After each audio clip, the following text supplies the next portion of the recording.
Procrastination. I do it, you do it, we all do it. I'm Aidan. And I'm Catherine, and today we're going to be showing you some ways to help deal with procrastination. Let's get started.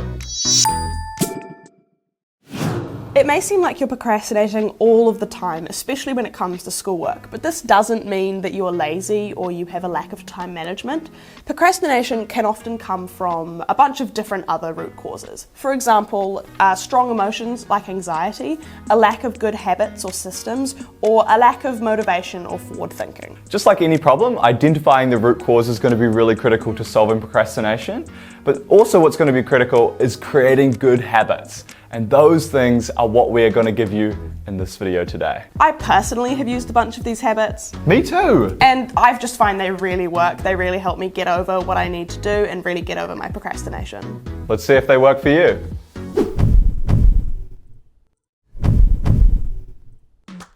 Quite often, procrastination can come from when you're feeling a bit overwhelmed for a big project you have to complete. Quite often we are faced with the decision, should I start studying or should I start this project, something that's a bit uncomfortable or a bit unfamiliar, or should I keep scrolling TikTok? The 5-minute rule can really help us get over this little road bump. Next time you're feeling unmotivated to study, try this. Set a timer for 5 minutes, and then during those 5 minutes, try to do the task that you're procrastinating, whether that be studying or something else. And then at the end of those 5 minutes, see how you feel. You're probably going to be much more open to doing the task further for a longer time. And so what we've done here is both reduce the barrier to you actually starting, but also allow you to study for much longer.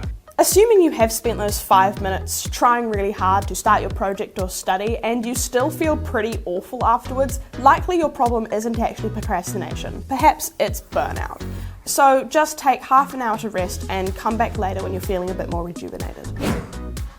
As big fans of the Pomodoro Technique ourselves, we bring good news, and that's that studies show taking breaks when you study is really important for doing good work and doing efficient work. So what exactly is the Pomodoro Technique?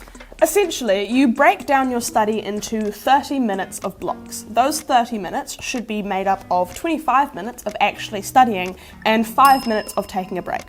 Ideally, your break will be getting up from your desk and going to a different location, doing a couple star jumps or get a nice cup of tea, but we can't all be ideal every single day, so that could often be just scrolling through TikTok. The main point is to take a break from your actual study. And also just seeing some kind of finish line, so you're a bit more motivated to do work. You don't feel like it's dragging on forever. You feel like you've got something to look forward to. Exactly. To sort of enhance the Pomodoro Technique, you can listen to some lo-fi beats while you're studying, maybe go to a quiet cafe, get a new environment with study, just sort of make the experience as relaxing as possible so you aren't too affected by how daunting the big subject is. The other thing you can do is you can look for some kind of accountability system to keep doing the Pomodoro Technique on maybe YouTube or Twitch, where people actually stream themselves studying and you can watch along while they study. They do absolutely nothing other than study. It's not very interesting to watch alone, but it just helps you get in sort of the vibe of studying, and is similar to a technique that we're going to describe down the line. Exactly.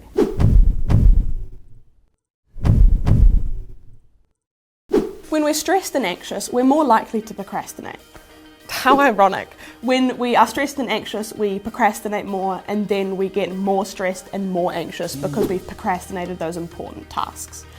Often we get anxious when we're afraid of failing something or afraid of not doing so well. And so the best way to push past those anxieties to actually get the task done is to acknowledge them and stop that vicious cycle. Next time you're feeling anxious about studying a specific task, try this. Take a piece of paper, set a timer for 35 minutes, and write down all your thoughts and anxieties and stresses that pertain to the specific task that you're about to do. What we want to do is replace that with more positive intrinsic motivation. So what you're going to do is now visualize, close your eyes, and try to visualize completing some kind of intrinsic goal you have. That means like some kind of internal motivation, something that comes from within you. Maybe that's being the first person in your family to go to university, right? Visualize how that makes you feel and how completing that goal makes you feel. Then set a timer for 10 minutes and try to complete the task. And often you'll find that you actually go over those 10 minutes because you've replaced your anxiety with some kind of intrinsic motivation and positive thoughts, and it means that you're much more motivated to do the task. Similar to the 5-minute rule, this is just getting over that hurdle of initial anxiety.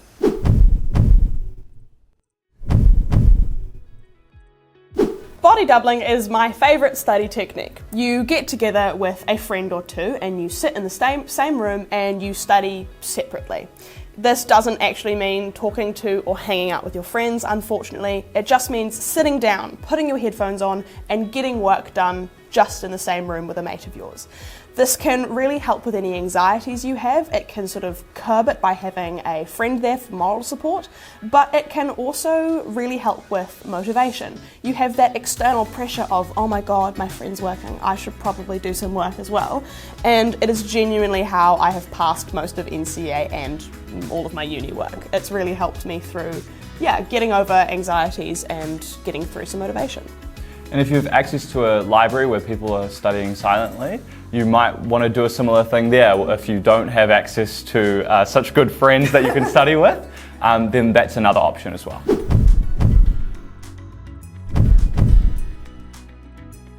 Motivation is really important when you're doing any task. With a sport, for example, it's really critical that people who are training a whole lot understand why they're doing it, what kind of long-term goals they're seeking, whether that be glory or personal growth, and that helps them complete their training and make sure that they feel motivated during it.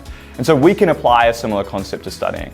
Everyone's why is going to be different, right? You should not compare yours to your friends or some other peer, but it is important to find it in the first place. So how could we find our why? Well, we can ask ourselves a couple questions. We can ask ourselves, how will completing this goal be valuable in how you see yourself? Or how will completing this goal be valuable in how others see you? Or even, how will completing this goal be valuable to your own personal growth? All of these questions will help us understand why we want to complete a certain task, or what is our big goal at the end of all of this. And there's evidence behind these questions. One, Dr. Sorois from the University of Sheffield asked study participants these 3 questions and found that they procrastinated significantly less on the basis that they had more intrinsic motivation and could complete the task that they needed to more easily because of that. Also, be sure to take advantage of your motivation. A lot of us can be really motivated either at the start of the year or even at the start of each term, but can be really unmotivated during times like derived grade week. When you're in these excited, motivated states, you can take advantage of it and maybe get some work done early or sort of prepare yourself for the rest of the year. And that way you can afford to take a little more time to rest during derived grade times. This can really help basically just future you. So overall, find your why and you're going to be procrastinating a whole lot less. Procrastination is an unfortunate part of the studying cycle, but with these tips we can help curb it for just that little bit longer. Tame your inner procrastination animal, do more work, and achieve your goals. I've been Aidan. And I'm Catherine. See you next time. Bye!